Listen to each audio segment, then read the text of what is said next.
Hello दोस्तों, रितिका की कहानी में आप सभी का स्वागत है। तो आज की कहानी दिल छू लेने वाली है। प्लीज़ इसको पूरा सुनिएगा। अच्छी लगे तो प्लीज़ चैनल को लाइक शेयर कीजिए। इंदौर के एक छोटे से घर के बाहर एक कार खड़ी थी। मोहल्ले के लोग उस घर के अंदर निकलते हुए ताका झाकी करने की कोशिश कर और अंदर एक 29 साल की लड़की साड़ी पहने अपने पलके झुकाए बैठी और कुछ लोग उसके पास उसको घेर के बैठ के आपस में बातें कर रहे। सामने एक बड़ी उम्र का लड़का बैठा था जो उस लड़की को ही बार बार चोर नज़रों से देख रहा था, या फिर शायद उस लड़की को उसको देखने का वेट कर रहा था। लेकिन उस लड़की ने एक बार भी अपनी पलकें नहीं उठाई। कोई उससे कुछ बोलता तो वो बस हाँ में हम जवाब देते। तभी उस लड़की की माँ अदिति जी अपने सामने बैठी महिला से बोली, तो हम ये रिश्ता पक्का समझे। सामने बैठे उस महिला ने एक नज़र अपने पति और फिर उस लड़के की तरफ देखा तो दोनों ने पलकें झुका दी। फिर वो महिला सुधा जी अदिति जी से बोली, हमें मंजूर है, एक बार आप अपने बेटे वैशाली से भी पूछ लीजिए। तभी एक कड़क आवाज़ गूंजी। वैशाली के पापा मनोज जी बोले, हमारे घर में लड़कियां फैसला नहीं लेती, जो बड़े फैसला लेते हैं वही घर का फैसला होता है। वैशाली की झुकी आंखों में नमी आ गई। तभी लड़के के पापा विपिन जी बोले, ये तो आपने अच्छे संस्कार दिए हैं बच्ची को, वरना तो आजकल की लड़कियां सीधा घर से भाग जाती है। मनोज जी फिर अपनी तेज आवाज़ में, हमारे घर में अगर किसी लड़की ने ऐसा ख्याल मिलाया तो अच्छे से जानती है उनकी समाधि घर के बाहर होगी।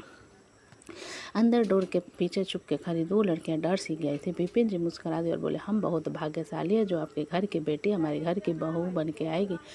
वैशाली सबकी बातें सुन के अपने मन में बैंक हंस दी। बहू बहू ही तो समझते हैं, कोई बेटी क्यों नहीं बोलता।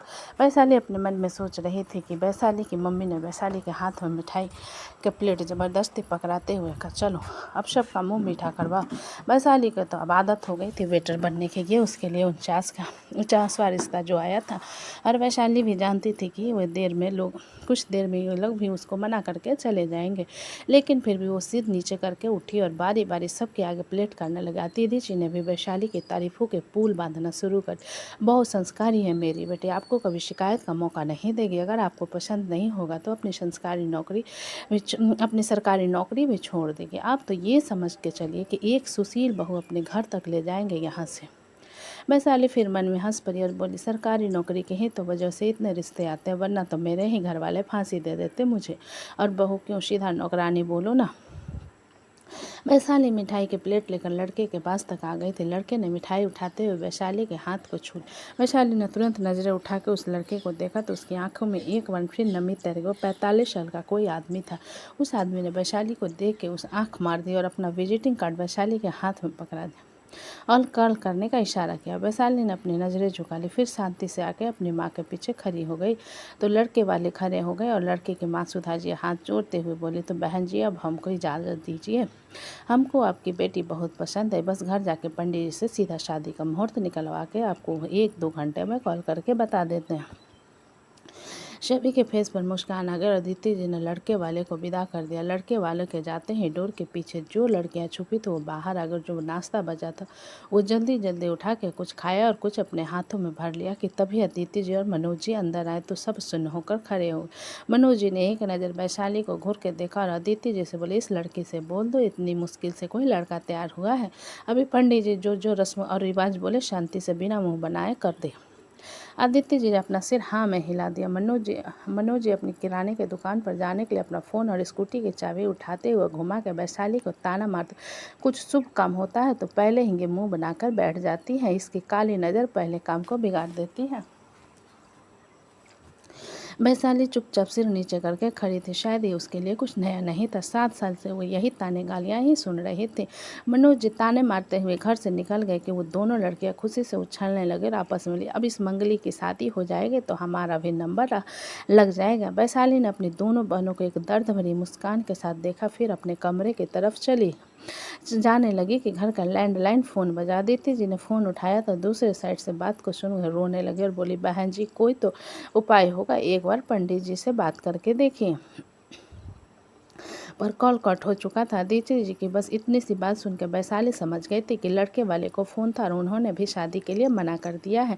अब उसकी मार खाने की बारी आ गई। उसका सोचना था कि अदिति जी गुस्से में बेलन लेकर आई और वैशाली को मारते हुए बोले, डायन तू मर क्यों नहीं जाती, ऐसी मांगलिक है तू कि बड़े से बड़ा मांगलिक लड़का भी तेरे से शादी करने के बाद संकट में आ जाएगा।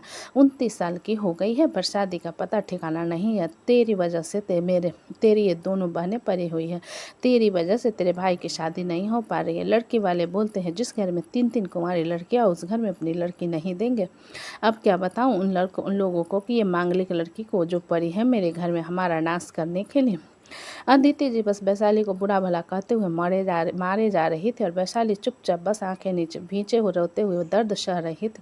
दर्द मार पड़ने का नहीं, अपनी ही माँ से इतनी जल्दी कटी बातें सुनने का था। वो मांगलिक थे, इसमें उसका कोई दोष था क्या? उसके मंगल दोष को दूर करने का कोई उपाय नहीं था तो उसकी क्या गलती थी? लेकिन सब तो उसके और उसके नसीब को ही दोष देते थे। वैशाली शांत खड़ी सिर नीचे करे मार खा रहे थे। उसको अब मार खाने की भी आदत पड़ चुकी थी। अदिति जी वैशाली को मारते हुए थक गई तो वहीं थक के चेयर पर बैठकर बोली, तू चली जा यहाँ से। तुझे कोई लड़का पसंद हो तो भाग जा उसके साथ, बस हमारा पिंड छोड़ दे। तेरी वजह से तेरी इन दोनों बहनों की शादी नहीं हो पा रही। तू तो है ही मनहूस, पर तेरी वजह से इन दोनों की शादी को निकल जा रही है। तेरा भाई ये लड़कियाँ सब तेरी वजह से बैठे हैं। चली जा, कहीं भी जाके मर, बस चली जा वरना मैं मर जाऊंगी। बोलते हुए अदिति जी का गला सूखने की वजह से खांसने लगे। वैशाली दोनों बहनें आगे आई और वैशाली को घूरते हुए अदिति जी को लेकर अंदर चली गई। जाओ। अब वैशाली अपने आप को रोक नहीं पाई और ज़मीन पर घुटनों के बल बैठकर रोने लगी। उसको आज अपनी माँ की बातें ज़रूरत से ज़्यादा बुरी लगी तो वो भी तंग आ चुकी थी इन सब चीज़ों से। 5 साल से कोई उससे ठीक से बात नहीं करता था। उसको हर बार ऐसा फील करवाया जाता था सब दुखों की वजह वो है, लेकिन उसके अंदर इतनी हिम्मत ही नहीं थी कि वो अपनी जान खुद के ले सके। अगर ऐसा होता तो कब का अपनी जान दे चुकी होती। उसने एक बार नींद की गोलियां भी खा ली थी, लेकिन उसको इतनी उल्टियाँ हुई थी कि सारी दवा निकल गई और दवा का उल्टा रिएक्शन हुआ। उसकी तबीयत इतनी बिगड़ गई कि घर वालों को मजबूरी में उसको हॉस्पिटल लेकर जाना पड़ा और वहाँ डॉक्टर ने तुरंत उसको चेक करके बोल दिया इन्होंने बहुत सारी नींद की गोली ली है, इन्होंने सुसाइड करने की कोशिश की है, ये पुलिस केस है, मुझे पुलिस को इन्फॉर्म करना होगा। जैसे तैसे डॉक्टर को समझाया ये गलती से हुआ, आप पुलिस को मत बुलाओ। बहुत हाथ पैर जोड़ने के बाद वो डॉक्टर माना और फिर वैशाली को घर आके जिन चीज़ों का सामना करना पड़ा वो तो भगवान दुश्मन तक को ना दिखाए। तब से वो जो घर वाले उससे थोड़ी बहुत बात कर लेते थे वो बिल्कुल बंद हो गई और घर की नौकरानी और घर पर ला के पैसे देने वाली मशीन बन के रह गई थी। वैशाली ने अपनी हिम्मत जुटाई और हॉल में फैले नाश्ते का बर्तन उठाने लगी। यही तो काम था उसका। सुबह पहले जल्दी उठ के घर का सारा काम निपटा, फिर पूरे दिन का 5 लोगों का खाना बना के रख के स्कूल जाओ, फिर जब 3 बजे वापस आओ तब खाए पिए सारे बर्तन धो, फिर शाम के खाने की तैयारी करके फिर रात के सारे बर्तन का घर सोने जाओ। वो अकेली 5 लोगों का सारा काम करती थी। वजह बस एक थी कि वो मांगलिक थी, घोर मांगलिक। उसके लिए 21 साल के होते हैं लड़का ढूंढना शुरू कर दिया था, लेकिन आज 29 साल की थी। उसके लिए कोई लड़का नहीं मिला। वो एक सरकारी टीचर है, इसलिए रिश्ते भी आते रहते थे, लेकिन अब कुंडली मिलाई जाती थी तो सब मना करके चले जाते थे। उसने आज तक पंडितों के कहने पर अनगिनत पूजा की होगी, कभी पेड़ से शादी तो कभी बकरी से शादी, लेकिन उसकी कुंडली में कोई असर नहीं पड़ा। उसका मंगल वहीं का वहीं रह गया। अगर देखा जाए तो उसकी अभी तक 3 शादियाँ हो चुकी हैं। पर पेड़ और जानवरों से वैशाली सारा काम निपटा के अपने कमरे में आ गई, लेकिन अभी भी उसके कानों में अपनी माँ की आवाज़ गूंज रही थी। उनके बोले वो कटु वचन उसके दिल को कुचल रहे थे। वैशाली ने कुछ सोचा और सो गई। शाम वैसे ही हो गई थी और उसने सबका खाना बना के रख भी दिया था। रोने की वजह से वो गहरी नींद में सो गई थी और गुस्से की वजह से किसी ने उसको रात के खाने के लिए उठाया तक नहीं। सुबह वैशाली की नींद खुली तो वो अपने कामों में लग गई, पर आज उसके लिए एक और काम बढ़ा हुआ था। रात के खाने के बर्तन जो सो गई थी वो तो कर नहीं पाए। वैशाली ने जल्दी सारा काम निपटाया और अपने स्कूल के लिए बस स्टैंड निकल गए। वैशाली स्कूल पहुंची तो वह थोड़ा लेट हो गई थी तो प्रेयर हो चुकी थी। वैशाली ने अपने एंट्री किया और जल्दी अपने क्लास की तरफ जाने लगी तो एक 29 साल का लड़का भागते हुए आया और वैशाली के हाथ के चलते हुए बोला, गुड मॉर्निंग मिश्रा जी। वैशाली मुस्कुरा कर गुड मॉर्निंग मिश्रा जी। दोनों के सर में मिश्रा थे तो दोनों ही एक दूसरे से ऐसे ही बात करते थे। वो लड़का अजीत वैशाली से थोड़ा सुखचा के बोला, कल आपने छुट्टी ली थी। वैशाली बिना किसी भाव के बोली, हाँ लड़के वाले देखने आए थे। अजीत का मुंह उतर गया, फिर भी अपनी बात आगे बोला, तो रिश्ता पक्का हो गया। वैशाली बिना किसी भाव के बोली, नहीं। अजीत के फेस पर फिर मुस्कान आ गई और वो बोला, अच्छा लंच में मिलते हैं, मुझे तुमसे ज़रूरी बात करनी है। वैशाली की क्लास आ गई थी तो उसने भी बस ऐसे ही ओके बोल दिया और अपनी क्लास के अंदर चली गई। लंच टाइम में वैशाली और अजीत कैंटीन में आमने सामने बैठे थे। अजीत थोड़ा घबरा रहा था तो थोड़ा शर्मा भी रहा था। वैशाली बुक में कुछ देख रही थी कि अजीत ने वैशाली के हाथ में पकड़ी बुक बंद कर दिया। वैशाली अजीत को देखने लगी तो अजीत हिम्मत जुटा के बोला, मुझे तुमसे थोड़ी पर्सनल बात करनी है। वैशाली, हाँ बोलो।